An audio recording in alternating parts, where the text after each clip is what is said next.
નમસ્કાર વિદ્યાર્થી મિત્રો, હું છું સંદીપ સર. આજે આપણે જોઈશું ધોરણ 12 ભૌતિક વિજ્ઞાનમાં માર્ચ 2024માં કોઈ વિદ્યાર્થીઓએ 40 ની ઉપર સ્કોર કરવો હોય કે 40 પ્લસ સ્કોર કરવો હોય તો એવા વિદ્યાર્થીઓએ કઈ કઈ બાબતો ધ્યાનમાં રાખવાની છે. તો હું અહીંથી 4 બાબતો કહીશ. એ 4 બાબતોને તમે પરફેક્ટ ફોલો કરશો તો પોસિબલ છે કે તમારો 40 પ્લસ સ્કોર આવી શકે છે. ઘણા વિદ્યાર્થીઓનું શું થાય છે કે કેપેસિટી તો હોય છે પરંતુ સ્કોર આવતો નથી. તો તેવા વિદ્યાર્થીઓ ઘણી વખત ધ્યાનચૂક થઈ જાય છે, તેના પરિણામે એ લોકોનો સ્કોર નથી આવતો. તો આજે હું તમને અહીંથી એવી 4 બાબતો કહીશ. જેમાંથી પહેલી બાબત છે સૌ પ્રથમ સરળ ચેપ્ટરના MCQ એટેન્ડ કરવા. તો કોઈને એમ થાય કે એ કઈ રીતે છે, તો સરળ ચેપ્ટરના MCQ એટલે સરળ ચેપ્ટર કયા? તો સરળ ચેપ્ટર ઘણા વિદ્યાર્થીઓને 1 2 3 4 લાગે છે, પરંતુ 1 2 3 4 જે પહેલા 4 ચેપ્ટર છે એ હું સરળ એટલા માટે નથી માનતો કે એ ચેપ્ટરના MCQ લોજિકલી ટ્વિસ્ટ કરી શકાય છે, એટલા માટે એ ચેપ્ટરના MCQ ભારે હોઈ શકે છે. પરંતુ અમુક ચેપ્ટર્સ એવા છે કે જેના MCQ ટ્વિસ્ટ નથી કરી શકાતા, તો એને હું સરળ ચેપ્ટર ગણું છું. તો સરળ ચેપ્ટર છે ચેપ્ટર નંબર 11 12 13 અને 14, છેલ્લા 4 ચેપ્ટર. તો છેલ્લા 4 ચેપ્ટર એકદમ ઇઝી છે. એમાંથી પણ 14મા ચેપ્ટરમાં ચોપડીની પાછળ MCQ આપેલા છે. હું દરેક વર્ષે દરેક વખતે વિડીયોમાં કહું છું કે એટલા MCQ માંથી જ 1 2 MCQ દર વર્ષે પૂછાયા કરે છે, તો એટલા તો ખાસ કરી જવા. અને આ 4 ચેપ્ટર સરળ છે, એના કન્સેપ્ટ ને સૂત્ર આવડતા હશે તો આરામથી આવડી જશે. ત્યાર પછી સરળ ચેપ્ટર જોવા જાય તો 8મું ચેપ્ટર, 5મું ચેપ્ટર, 7મું ચેપ્ટર, એટલે 11 12 13 14 8 5 7, એટલે આ લગભગ 4 ને 3 7 ચેપ્ટર થાય છે, યાની કે 50% સિલેબસ. તો 50% સિલેબસમાંથી તમારા લગભગ 20 to 25 MCQ થઈ શકે છે. તો એ સરળ છે. સરળ MCQ તમે પહેલા જ એટેન્ડ કરી લેશો તો તમારો કોન્ફિડન્સ એકદમ ખૂબ વધી જશે, જેના કારણે તમારો સ્કોર આરામથી 40 પ્લસ જઈ શકે છે.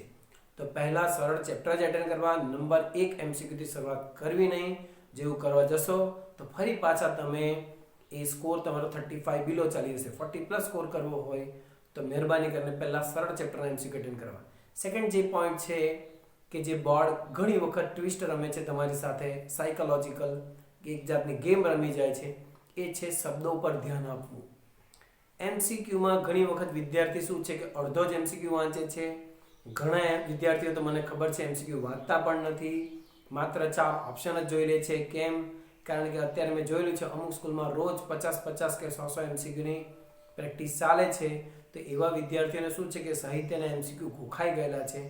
તે લોકો માત્ર 4 ઓપ્શન જોઈને જવાબ ટીક કરે છે કે ભાઈ આમાં C આવે છે, આમાં B આવે છે, આમાં A આવે છે.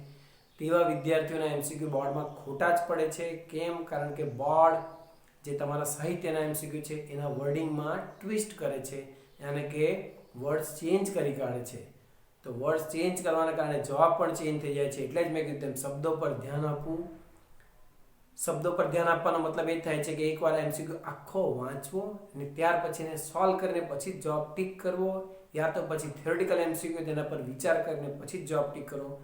માત્ર 4 ઓપ્શન જોઈને જવાબ ટીક કરવો નહીં. તો શબ્દો પર ધ્યાન આપવું. થર્ડ પોઈન્ટ છે એકદમ પેશન્સ રાખવું.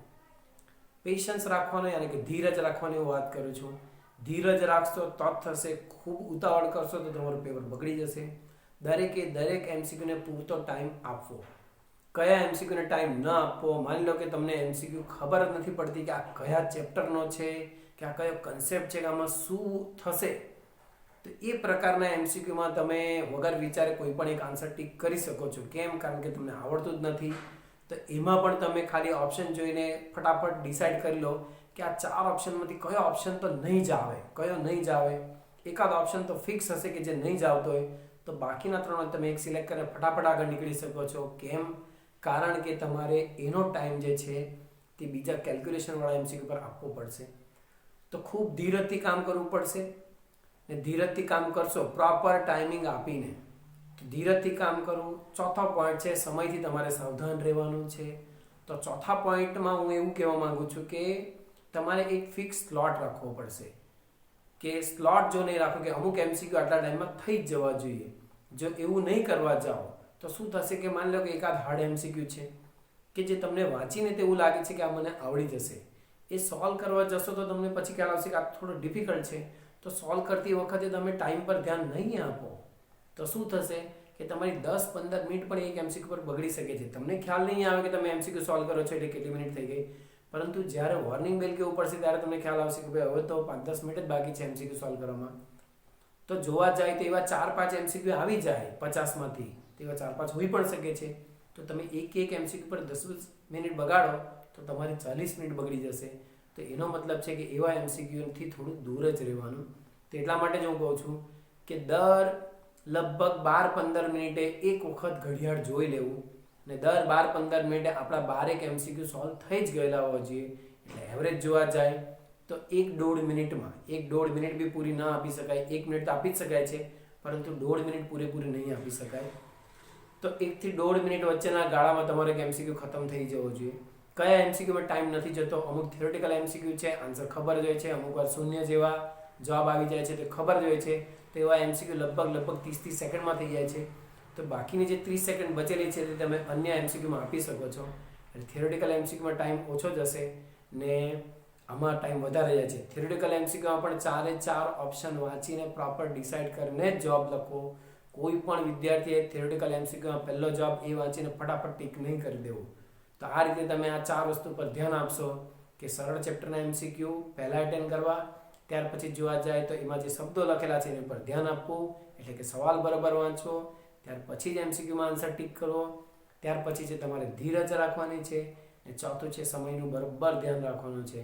આટલી વસ્તુને પ્રોપર કન્સિડર કરશો તો 40+ સ્કોર તમારો આરામથી આવી શકે છે. સેકન્ડ પાર્ટમાં તો આ વખતે ઘણા બધા વિદ્યાર્થીઓનો સ્કોર આવશે. તમારે વિદ્યાર્થીઓને અલગ પડવું હોય તો તમારે એમસીક્યુમાં જ સ્કોર કરવો પડશે. કોઈ વિદ્યાર્થીને અન્ય કોઈ ક્વેરી હોય તો આપ મને કોમેન્ટ સેક્શનમાં કોમેન્ટ કરી શકો છો.